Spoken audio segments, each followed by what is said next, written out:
Bienvenidas y bienvenidos a un nuevo episodio de Open Talks, el podcast de innovación, sostenibilidad y futuro en el ámbito logístico-portuario. Hoy abordamos uno de los grandes desafíos globales, la transición energética, un reto urgente que impacta de lleno en el sector portuario, el transporte y en toda la cadena logística. Y contamos con dos invitados que representan empresas de la Comunidad Valenciana comprometidas con el cambio, empresas que ya están desarrollando soluciones reales para avanzar hacia un modelo energético más limpio, eficiente y sostenible. Está con nosotros Javier Cervera, responsable de transición energética en Balearia y presidente de la Alianza Net Zero Mar. También nos acompaña Iván Navalón, cofundador y CEO de Hydros Power, reconocida entre las top 101 startups de impacto en España, y una startup alumni del programa de aceleración de OpenTop. Con ellos hablaremos de oportunidades, barreras, proyectos en marcha y del papel clave que juegan los puertos en la transformación energética del entorno logístico. Empieza ya un nuevo episodio de Open Talks, where ideas meet ports. ¡Empezamos! Me gustaría empezar preguntándote, Javier, ¿cómo definirías la transición energética en el contexto del sector logístico portuario con tu doble rol, tanto desde la Alianza Net Zero Mar como desde Balearia? Empecemos quizás, si quieres, desde Balearia, ¿no? El logístico portuario yo lo entiendo desde el perfil o la gorra de naviera, y la transición energética, viendo la parte puerto cara a naviera, es esa modificación de combustibles que hasta ahora venimos utilizando y que normalmente son derivados de petróleo, o en nuestro caso como naviera, el gas natural licuado, y que viene y se suministra desde el puerto, pero que viene normalmente del exterior. España no somos productores ni de petróleo ni de gas natural. Pues ahora estos nuevos combustibles, que son diversos y alternativos, algunos biológicos, otros eléctricos directamente o electrificados a partir del hidrógeno, con la conversión a hidrógeno y sus derivados, tenemos que pensar un poquito más hacia dentro del puerto. O sea, son combustibles que producimos desde el territorio ya nacional, en este caso, con la ventaja que tiene el país España para la producción de energía renovable económica, con lo cual tenemos que ver al puerto como ese lugar en el cual nos tiene que suministrar unos nuevos combustibles que ya no dependen que vengan en depósitos desde el exterior, sino que el puerto se implica en poder abastecerse de esos combustibles y esos productores que están tierra adentro en este caso, ¿no? De venir de más allá del mar adentro, ahora vienen de tierra adentro, con lo cual hay un cambio de paradigma importante para la naviera, la forma de suministrarse y sobre todo dependiendo del combustible alternativo, de cuál sea y cómo se produzca. Desde la parte de la alianza, que sí que representamos ya toda la cadena logística portuaria, es importante porque la transición es todo aquel equipo de consumo que estamos utilizando en los puertos. Pues la transición lo que conlleva es cambiar esos combustibles fósiles por combustibles renovables, y ahí sí que hay una oportunidad importante de que la comunidad portuaria pueda desarrollar esas energías renovables, si no totalmente, en una parte importante dentro de la propia comunidad portuaria, ¿no? Y muchas veces colaborando, ¿no? Modelos de comunidades energéticas, utilizando espacios que tiene un terminalista frente a otros, utilizando espacios comunes de la autoridad portuaria, con lo cual hay una colaboración muy interesante de espacios para poder producir esas energías y sustituir los elementos de transporte que utilizan energías fósiles por energías que son alternativas, ¿no? Pues obviamente, pues el caso del puerto de Valencia se conoce el uso de hidrógeno comprimido para cabezas tractoras o para la Rich Stacker, pero hay otras, ¿no? De electrificación de grúas, o digamos dar suministro a otro tipo de movilidad que hay dentro del puerto, y vehículos que también vienen de fuera del puerto, que vienen al puerto y que pasan unas cuantas horas aquí y que podemos suministrarles esos combustibles alternativos. Es una visión muy interesante. Y Iván, vosotros como desde Hydros Power, como startup especializada en hidrógeno, que comentaba Javier, ¿cuál es vuestra aportación al sector? Nosotros digamos que nos centramos en resolver uno de los grandes hándicaps que tiene la opción del hidrógeno, sobre todo en aplicaciones de movilidad. Al fin y al cabo sí que es verdad que hay una gran flota de vehículos que tienen un alto consumo de energía, de combustible, y bueno, su electrificación es más compleja, digamos, con alternativas como pueden ser baterías, de lo que puede ser a lo mejor la electrificación de vehículos de movilidad ligera, que sí que puede ser una opción escalable. Entonces, digamos que proponemos el hidrógeno verde como un vector energético que permite y facilita esa descarbonización, Y entonces desarrollamos tecnologías que permiten eliminar esos hándicaps en la adopción de este gas, como puede ser la inexistencia de una infraestructura de distribución y repostaje. Actualmente hay muy pocas hidrogeneras en España funcionando y bueno, algunas de ellas son privadas. Y nosotros tratamos de crear una red descentralizada de producción de hidrógeno y de suministro a pequeña escala para que grandes flotas en núcleos logísticos como pueden ser los puertos puedan, digamos, abastecerse y convertirse al hidrógeno de una forma escalable y sin tener que realizar unas inversiones muy elevadas o proyectos que llevan mucho tiempo de desarrollo. Nos cuenta Iván de esos hándicaps, esos retos y cómo los resuelven ellos. ¿Qué retos ves tú en esta transición energética, en esa visión que comentabas? Bueno, pues desde el punto de vista de la naviera, como ha comentado Iván, hay distintos modos de transporte, ¿no? El muy ligero parece que está avanzando la electrificación directa con batería, con sus dificultades. Ese transporte más pesado, uso portuario, que es muy flexible, la distribución de elementos basados en la compresión del hidrógeno, que no se produzca in situ, porque como él ha dicho, al final la producción de hidrógeno para hacer una hidrogenera se pretende producir en el sitio y al final sale muy caro. Y luego nos vamos al transporte pesado, ¿no? Que dentro de la comunidad portuaria somos los barcos, y ahí sí que lo tenemos realmente más complejo, como ya te he comentado, digamos, en la pregunta anterior. Tenemos opciones biológicas, ¿no? Pues si gastamos gas natural licuado en barcos de gas, que tenemos 12 en Balearia a final de este año, pues gastamos biogás, ¿no? Biogás purificado biometano. Los residuos gestionados a ese biogás y purificado biometano es homólogo a la molécula, digamos, que al gas natural licuado de origen fósil que en la actualidad utilizamos, ¿no?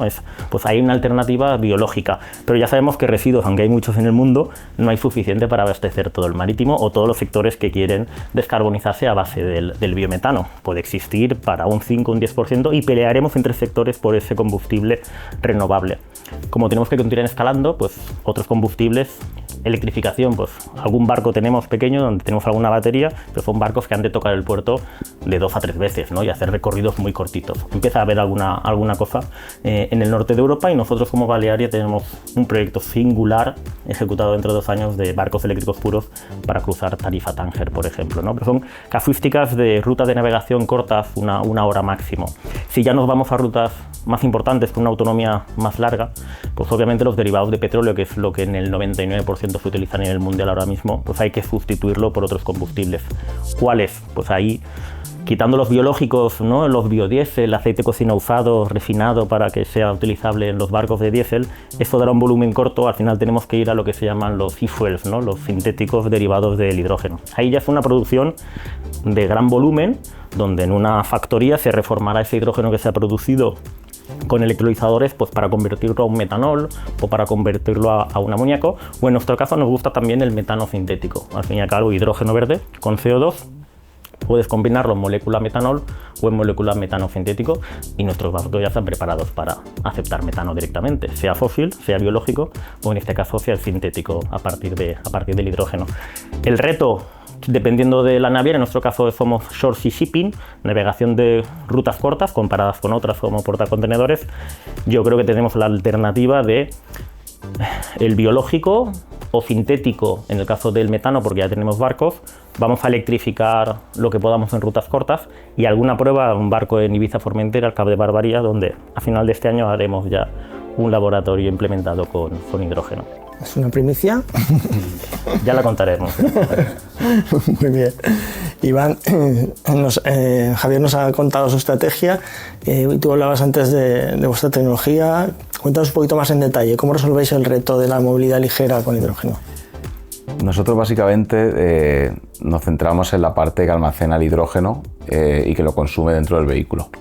Al fin y al cabo, los vehículos eléctricos pues necesitan una electricidad para funcionar, y esta electricidad se puede producir o bien almacenada en baterías o bien con hidrógeno y el uso de una pila de combustible que transforma el hidrógeno en electricidad.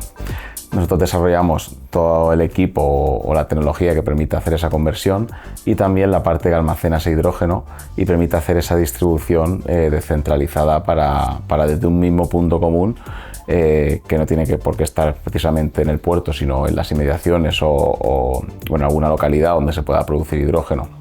con alguna fuente renovable, pues se puede hacer esa distribución descentralizada y poder, digamos, dar servicio con esos cilindros o cápsulas de almacenamiento que desarrollamos a un gran número de vehículos que están funcionando de forma continuada, requieren altas productividades y necesitan pues ese consumo energético y esos tiempos de recarga muy cortos que pues hoy por hoy otro tipo de alternativas eléctricas o sin emisiones no pueden ofrecer. Y me gustaría lanzaros la pregunta a los dos de algún proyecto, algún caso de éxito. Nos has estado contando, Javier, algunos casos, pero alguno que destacarías en particular y también algún proyecto singular que queráis destacar. Bueno, yo complemento el que te había contado. Al final, pues vemos que la electrificación del marítimo es posible. En los primeros barcos que vamos a construir hemos decidido de momento poner baterías a bordo. Hemos encontrado potencia eléctrica que nos da suministro de recarga cada hora que atracamos en el puerto. Eso es muy importante, puede no suceder y haber bastante potencia, con lo cual el intercambio de racks de hidrógeno comprimido puede ser una solución. Y en ese aspecto pues hay algunos proyectos, hay un barco fluvial que funciona con hidrógeno comprimido, una pila de 900 kilovatios en Maastricht, Rotterdam. Por ahí está viajando fluvialmente un barco con 900 kilovatios de pila combustible y 1 tonelada de hidrógeno a bordo, que le da como para 2 días de navegación, acorde a la cantidad de contenedores que mueve. Y hay algún otro que se va al hidrógeno criogénico, este es más complejo. Este está en Noruega, un depósito de 80 metros cúbicos de hidrógeno criogénico. Este yo lo diría que es un caso de éxito porque se ha implementado el barco y está funcionando más de un año con regularidad. El hidrógeno criogénico es muy complejo, el comprimido es mucho más fácil, el criogénico lo vemos en la NASA, en los cohetes y poquito más, ¿verdad? Y este en Noruega, para que veas lo complejo que es, el barco está funcionando, pero se suministra el hidrógeno criogénico de momento de Alemania, llegando a Noruega, porque todavía no está construida la planta de criogenización de hidrógeno en Noruega, prevista todavía para el año que viene. Pero son casos de éxito de que el hidrógeno se está utilizando en la movilidad, ¿no? Porque lo primero que hay que hacer es probarlo, es probar el elemento de transporte que funciona con ese combustible. Y luego ya, pues logísticamente, vienen compañías como la de Iván, ¿no? Startups que crecen dando una solución, yo diría que fácil, y perdóname que lo compare, ¿no? Pero es como cuando se corta leña y se distribuye, ¿verdad? Para las estufas, o la distribución, no me gusta decirlo porque es fósil, de la bombona de butano, pero han hecho algo que en la sociedad funciona, ¿no? Pues con la leña comprada y que se distribuye para las estufas de los hogares, allá donde hace mucho frío, o la bombona de butano, que es mucho más tecnológico hoy día, obviamente. Como bien comentas, sí que es verdad que al final es un concepto que ya se lleva usando mucho tiempo y se lleva usando en hogares por desde hace a saber cuánto, ¿no? Y digamos que es algo que la gente ya pues está acostumbrada a esta distribución descentralizada de combustible, y hasta que digamos que haya una infraestructura suficientemente extensa como para que se pueda obtener hidrógeno en cualquier industria, en cualquier flota cautiva que esté funcionando, pues pueden pasar muchos años. Entonces digamos que es una especie de solución de transición, diría, hasta llegar a ese punto de poder tener pues hidrógeno en puntos más o menos cercanos, donde realmente tenga sentido que los operadores de estos vehículos se decanten por opciones sostenibles como las de hidrógeno. A día de hoy es algo complejo, es un poco el problema del huevo y la gallina, ¿no? de si antes van los vehículos o antes las hidrogeneras, y nosotros creemos que tiene que ser algo complementario, que se desarrolla al mismo tiempo, y es por ello por lo que estamos centrados en desarrollar ese ecosistema completo que va desde lo que sería la producción del hidrógeno, de la electricidad en el propio vehículo, hasta lo que sería el repostaje y suministro de ese hidrógeno al vehículo. Lo bueno de esta tecnología que, digamos que desacopla, ¿no? la producción de electricidad con el consumo o almacenamiento. Yo imagino que después del blackout que hemos tenido en el país, mucha gente se habrá interesado por este tipo de tecnología, ¿no? Donde produces la energía, el vector energético hidrógeno, te lo almacenas y lo tienes preparado para cuando necesitas, ¿no? Y se va la electricidad. Me suelen preguntar mucho por el tema últimamente. Y nada, respecto a proyectos que comentaba Jorge, nosotros actualmente, como bien sabes, estamos colaborando con la Autoridad Portuaria de Valencia en un proyecto financiado por el Ayuntamiento, y estamos desarrollando un sistema de pila de combustible híbrido de hidrógeno y batería que permita descarbonizar el consumo energético del transporte frigorífico. Estamos hablando de vehículos marítimos y fluviales, pero creo que también es importante dentro de lo que es el ecosistema portuario la descolonización de muchos tipos de consumo de vehículos que también son intensivos en carbono. En nuestro caso, este sistema básicamente sustituye a los generadores diésel que actualmente se utilizan en el mantenimiento de la cadena de frío de contenedores. Y bueno, tenemos muchas expectativas. Dentro de poco, después del verano más o menos, haremos una prueba aquí en el puerto en colaboración con un grupo logístico y ya podemos ver exactamente si somos capaces, ¿no?, de suplir esa demanda energética de forma constante y sin que se rompa la cadena de frío, que al final en este caso es lo más importante. De forma limpia y de forma sin ruido. Y sin ruidos. Hay un problema que me comentaban que al final los camioneros, los pobres que tienen que estar con el grupo diésel enchufado para mantener el frío, llega un momento que se cansan y a veces que lo desconectan, y eso suele traducirse en perder bastante carga que al final vale dinero, ¿no? Y bueno, pues es una solución que, además de ser sostenible, como bien dices, es mucho más ligera y tiene esa ventaja de que elimina prácticamente todas las vibraciones y ruido que se produce. Me gustaría volver ahora a lo que estabas comentando antes. Estabas poniendo ejemplos de proyectos internacionales. ¿Cómo ves el tema de la transición energética a nivel internacional, sin entrar en políticas, pero dada la coyuntura actual, cómo ves la transición energética? Yo creo que va a depender bastante de cada país, ¿no? O sea, cada país llevamos nuestra velocidad. Mira, China está cogiendo todas las tecnologías, aún está montando alguna central de carbón, está montando centrales nucleares, pero ahora mismo va a un ritmo de 40 gigavatios de energía solar cada mes. Cada mes. Ahora mismo China está montando la mitad de la energía solar del mundo ella sola. O sea, lleva ese ritmo China, ¿no?, de energía renovable. Pero claro, ese crecimiento básicamente solo machea el crecimiento de demanda que está teniendo el país. Otros países como España, pues bueno, donde ya tenemos una demanda muy estable, que incluso nos ha caído y que estamos esperando recuperar a partir de esa electrificación, ya sea directa a batería o para utilizarla en conversión a hidrógeno con excedentes en grandes proyectos, etcétera, etcétera. Bueno, pues parece que con la implementación de las renovables, ¿no? O sea, hemos tenido 6 gigas anuales de solar en estos últimos 2 años, 1 o 2 gigavatios de eólica. Yo creo que para el objetivo de demanda, o sea, España tiene un problema de demanda, no está subiendo la demanda al ritmo de las renovables, ¿no? Es cierto que tenemos otras tecnologías que ya se han cerrado, como el carbón, otras que han de estar de respaldo, como el gas natural, y otras que sabemos que la nuclear, que tiene una fecha fin, ¿no?, ya sea más o menos corta. España tiene el reto del almacenamiento. Estamos empezando y bueno, va a haber de varios tipos, O sea, varios tipos. Está el hidráulico por bombeo, muy interesante, de largo plazo. Tenemos el de corto plazo, que son las baterías de litio, pero luego tenemos otro de excedentes de esa energía que ahora se está perdiendo porque no hay quien la consuma en el momento en que vale cero, que puede ser una generación económica de hidrógeno también para almacenamiento a medio y largo plazo. Entonces el reto que tenemos en España ahora mismo es el almacenamiento, pero cada país tiene el suyo. Costa Rica es 100% renovable por su hidráulica, Noruega también. Entonces es que depende un poco de cada país, ¿no? Yo creo que aquí lo que se está acabando es el poder de mercado de los grandes productores del petróleo, del carbón o del gas natural. Aquí lo que preocupa a los países son los que producen esos combustibles fósiles, que en esta transición pues tienen mucho riesgo a perder obviamente su sustento, que en muchos casos, si se entiende, es vital para el PIB del país, ¿no? Muchos países superan el 50% de su renta, de sus ingresos en la producción de estos combustibles. Bueno, sabéis que desde OpenTop organizamos el Port Entrepreneurship International Congress, que es un evento en el que durante una jornada reunimos a personas clave del emprendimiento, tanto emprendedores, startups, venture capital, inversores, otros hubs de innovación internacionales, personalidades del sector logístico portuario, para comentar y discutir sobre temas de innovación de la mano de startups, ¿no? Y bueno, nos celebramos la tercera edición este año en el marco del VDS, en la Ciudad de las Artes y las Ciencias. Entonces, Iván, tú fuiste ponente el año pasado en la segunda edición, dando a conocer la solución de Hydropower, y quería preguntarte si recomendarías la experiencia a otros emprendedores que puedan estar pensando en asistir.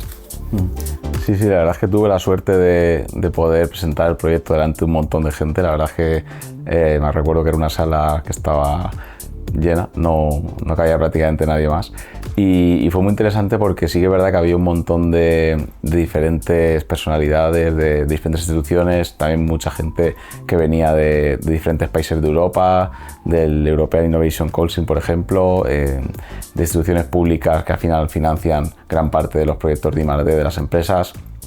Y sí que es verdad que yo creo que es algo bastante valioso si realmente lo que buscas es conseguir contactos, conocer a gente que te pueda pues, ayudar un poco a desarrollar e impulsar el desarrollo de tu startup o tu negocio. Y nada, este año espero poder volver a asistir y la verdad es que creo que es un evento, ya no solo el congreso, sino el evento en general, Valencia ITAR Summit, muy recomendable para cualquier emprendedor que esté en esa fase esa fase inicial de búsqueda de financiación, darse a conocer en el sector, también conseguir muchos inputs valiosos de gente que pues, tiene mucha experiencia, ¿no? y al final pues es también parte de la validación del modelo de negocio de cada uno. Así que sí, en resumen creo que es algo muy, muy recomendable para cualquier emprendedor que esté en el sector y quiera dar a conocer su proyecto. Y tú, Javier, desde el punto de vista de una gran empresa como Balearia, ¿cómo ves este tipo de eventos que juntan a emprendedores con corporaciones? Pues fue importante porque en el emprendedurismo están realmente las soluciones que van a hacer el mañana. No sabemos si el mañana es el año que viene, es el mes que viene o es dentro de 3 años, con lo cual estar presente en este tipo de eventos y poder ver distintas tecnologías, que algunas se moverán y avanzarán y otras pues se quedarán en la teoría, ¿no? Porque no podrán escalarse, pues es importante verlas desde un principio, porque otra cosa no, pero necesidad del marítimo y el portuario, tenemos una necesidad de descarbonizarnos importante, y ya no es por voluntad, ¿no? o por un objetivo que tenga la propia compañía, sino que ya hay unas normas, hay unas regulaciones que ya nos obligan con unos plazos muy estrictos a cumplir una descarbonización, que en el caso de un barco es básicamente el combustible que utilizamos, y es muy importante poder tener un abanico de tecnologías para poder elegir no una quizás, sino 2 o incluso 3 que nos ayuden en paralelo, porque quizás una en volumen no es suficiente a ejecutar esa descarbonización, con lo cual muy interesante poder ver las tecnologías desde su embrión y cómo se desarrollan las startups para desarrollar el modelo de negocio y poder escalar una solución que si no se consigue escalar a veces es por no poder empujarlo o por no tener viabilidad, pero ves las startups cómo lo empujan, ves sus planes de negocio y ves cuál es el producto y el servicio que ofertan y tú como compañía pues ya ves si crees que eso puede aplicar o no, basado en la experiencia de operación de una compañía naviera, si puede ser algo interesante en el corto, en el medio o incluso dejarlo ahí para el largo plazo. Ajá. Pues voy a coger tus ideas para hablar de OpenTop, porque es exactamente lo que hacemos, poner en contacto startups con corporaciones. Para ir concluyendo, me gustaría pediros, que hemos hablado ya de la transición energética en conjunto, a nivel nacional, internacional, presente, futuro. Me gustaría si pudierais resumir en una frase, Iván, el presente de la situación de la transición energética en el sector y Javier, el futuro.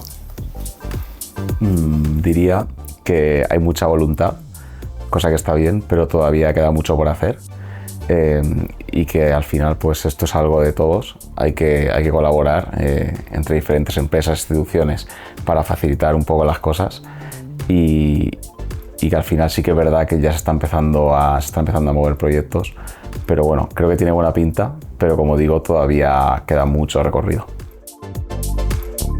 Yo el futuro lo veo como multisolución. O sea, como acabo de comentar, el reto es tan grande y necesitamos de todas las soluciones. Algunas, dependiendo para el uso final que vaya a tener, habrán unas que son más vencedoras en cuanto a volumen, pero otras serán el nicho en ese propio segmento para poder complementar un volumen de energía y de combustibles que necesitamos el sector marítimo. Ya hablo del marítimo, pero tenemos el terrestre, tenemos la aviación. Es tan grande el reto que tenemos que necesitamos de todas las tecnologías. Muy interesante. Hacemos falta todos, ¿no? En esa transición y hacen falta muchas tecnologías para encontrar el mix adecuado. Lo último que os pido ya es una frase, un mensaje claro, Javier, tú a los profesionales del sector logístico, portuario, marítimo, sobre la transición energética, y tú, Iván, a los emprendedores. Yo lo que diría es que ninguna solución es mala, sino la aplicación de la misma puede hacerla errónea. Yo creo que hay que estar ojo a visor y con el ángulo muy ancho para escuchar todas estas iniciativas, no descartar ninguna e intentarlos con todas las tecnologías, porque, repito, van a hacer falta todas. Con lo cual, amplio de oídos, mirar a todos los lados y luego seleccionar, pero no descarta nada desde un principio, porque podemos estar descartando realmente la tecnología que necesitemos dentro de 15 años. Yo diría un poco, continuando con lo que has comentado, que al final hay muchísima demanda de diferentes tecnologías.